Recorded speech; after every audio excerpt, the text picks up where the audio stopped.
Hi there, I'm on one of my classic reviews where I pick one of my all-time favourite movies, give it a rewatch and then come review it. And in this video I'm talking about Seven Samurai, which is the really classic 1950s film that established and created so many tropes that it is now pretty much a cornerstone of cinema. It's a film which has influenced so many, it's a film which has been remade at least twice in America, it's a film which is a big deal, and it's a film which just really matters for the history and fabric of cinema. It's a film whose story is very simple. It's just a village full of farmers who are going to be attacked by bandits in a few weeks, so they hire 7 samurai to protect the village from the bandits. Pretty simple story. And although the film is 3.5 hours long, it's one of those rare films that is never boring. It doesn't feel like 3.5 hours at all. It's a very interesting film that is just watchable. You can dissect Seven Samurai through artistic lenses, through its experimental lens, but really, Seven Samurai is a story-based film. It is not this deep art house movie, it's not this experimental movie, it's not a film of style, it's a film of a simple story. It's a story-based film. And I think of all the films that are just stories, there isn't one better crafted than Seven Samurai, like in history. Seven Samurai might be the best crafted movie of all time. I'm not saying that there isn't films I prefer more that are more flawed. I'm not even saying that there isn't better made movies, because there is. But I think the better made movies that exist are like art movies. I think Seven Samurai is just a story. And I think even art movies that are better made don't tell their story as well as Seven Samurai. Seven Samurai tells its story perfectly. In every single way, it is fantastically made. The editing cuts on action at perfect moments. The camera work is dynamic, it's roaming, it's moving. The action is sometimes slow, sometimes fast, naturalistic, controlled. Everything is so perfectly aligned. The story is so well developed. The characters go through really good arcs. It's really well put together. The other criticisms I can levy at it are basically just nitpicks, and really minor nitpicks at that. So let's sort of just move away from that. Let's look at one of the things that's so great about it. It's just the characters. The characters here are iconic. Like, absolutely iconic. I think there's no question here that some of them have gone down in legend. The lead samurai, Kanbei, is this aged, humble, dignified samurai who has seen a lot of death. He's kind of sick of fighting, and throughout the course of the movie he witnesses more fighting, and I think he kind of is the centre and the glue that holds Seven Samurai together. He's the character who we always respect, and we respect the fact that he sees this loss not as a good thing, even if it's for a noble purpose. But really, the standout character in Seven Samurai is Kikuchiyo, who is one of the finest characters ever put to cinema, and he is one of the best arcs, if not the best arc in cinema. Kikuchiyo is a fantastic character. He starts off the movie being kind of a laughable fake samurai. He's not accepted by the others. He's a triangle among the circles. He's not the samurai that they respect. He's someone who's just a fake. His sword is oversized, his papers are wrong, he's a liar, and he's laughable, and he's ridiculous, and everyone makes a mockery of him. But throughout the film, they learn to respect him. By the end of the film, he has reached the level of basically being a samurai. He's accepted as a samurai, they respect him as a samurai, he gets the same treatment as a samurai, he is a samurai, despite the fact that he starts off as being such a laughable fake. And there's two moments that define him that are among the best moments in the film. At one point, Kikuchiyo holds a crying child while a house behind him burns, and I think at that point he realises how far he's come from where he started, and that's a really key point for him understanding who he is and how he's changed. And I think the other really great point for Kikuchiyo is the speech midway through the film, where he berates the samurai for their snobbery towards the farmers and for their anger at the farmers.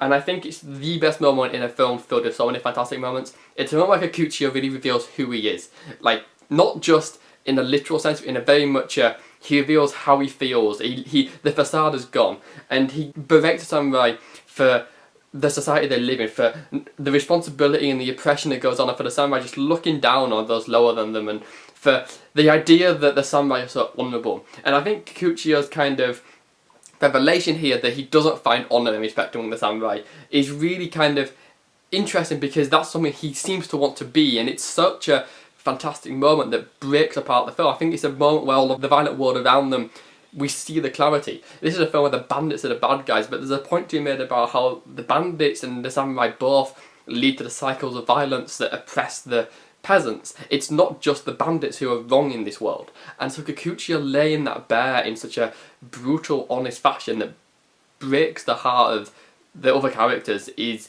such a fantastic moment in a film that really has so many others. But Seven Samurai isn't really a character film, it's a film about groups. Individuals don't really mean much to this film, it's a film about a group dynamic. So for example, the titular Seven Samurai, most of them aren't really developed or defined. But what is defined is how everyone functions in a group. We know how the team works, even if we don't know how individuals work. And I think what's really important is Seven Samurai is a film about groups. When Kurosawa directs this film, he has the groups of characters that move, and they either move together, unify, or split apart and separate. And Kurosawa is all about movement. I mean, the film is filled with natural movement, rain, wind, but he constantly uses crowds and he constantly uses groups. It's about group mentality, it's not about individuals in this film. So it's a film where we have peasants versus samurai versus bandits. Everyone is a separate group and everyone is expected to fulfill those roles. You're meant to be a bandit or a farmer or a peasant or a samurai or a wife. You're not meant to be anything else. And so this is a film where everyone goes into predefined roles in society. And sometimes we see this quite ugly. We see one character who thinks samurai will defile his daughter who's a farmer,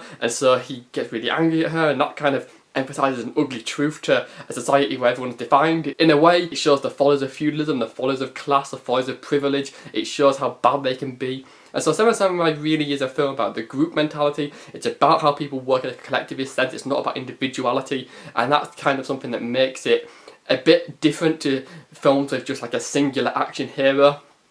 The other thing is that this is also a hero film. It's a very traditional hero narrative. The Seven Samurai don't necessarily strike you as heroes inherently, but what they have is a moral character. They're fighting to protect one village. It's a very small scale story, just Seven Samurai protecting one village. It's almost quite mythical in a way, and I think because the film is etched our cultural consciousness, it has become a myth, really, the story of the Seven Samurai who saved a village for no reward and at great cost. Because what makes them heroes is that their moral character says that even though there is no cost and no glory to this, they will fight to the death, and they do fight to quite literally a bad end for a lot of them. The film has all of these variations on this idea. The action's not always seen, and when it is seen, there's often a lot associated with it. Fighting isn't always noble, and fighting does lead to death, and fighting does lead to suffering. And as much as the fighting here is justified because you've got to save the peasants from the bandits, there's certainly an aspect here which is interesting. I think Seven Samurai is just a masterpiece. Like, obviously everyone on planet Earth who's seen this film thinks it's a masterpiece, or they should do at least, because it so obviously is. It's one of those films that is just perfectly put together. It's a story which is really well told, it's never once boring, it's fantastically developed, the characters are so likeable, and if they aren't likeable they're interesting. The story is simple, it's become a myth, it's become an epic, everyone knows it, it's inspired countless others. I mean, America did the Magnificent Seven remake. It's absolutely groundbreaking, it's absolutely astonishing. It's a film which holds up time and time again. I watch it pretty much annually, and every single time I love it. It's a film which just is magnificent, and I don't know what else there is to possibly say about Seven Samurai. You don't want to lob words like perfect around, because in all honesty no film is ever truly perfect. But Seven Samurai is one of those films that gets about as close to perfection as you can get. Given what it is, it does it pretty much perfectly. So yeah, it's my favourite film of all time. No, you know, I'm not saying it is, but there's very few that are objectively better put together, I think, than Seven Samurai, and it's just fantastic. So yeah, Seven Samurai, obviously a classic. I'd love to hear your thoughts in the comments if you've seen it, although I presume everyone loves it. Please give this video a like if you liked it, and subscribe for more reviews. You can follow me on Letterboxd or on Twitter if you want to read my reviews, links in the description, and thank you for watching.